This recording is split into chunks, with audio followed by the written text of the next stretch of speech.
নুরাইন, তুমি যে আমাকে তোমার স্বপ্নের কথা বলতে চাইলে বলো তো শুনি। আচ্ছা, আমি দেখেছি রাতে আমরা সবাই হলো রাতে জাগনা হয়ে আছি।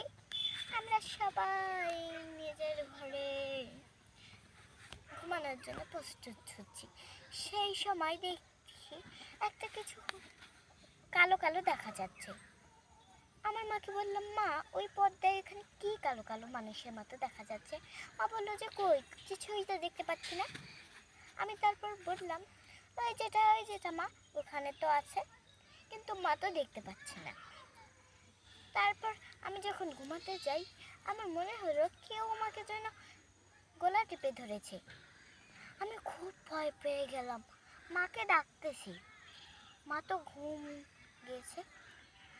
আমি তারপর ভয় পেয়ে গেলাম, আবার ঘুমানোর চেষ্টা করলাম, কিন্তু ঘুম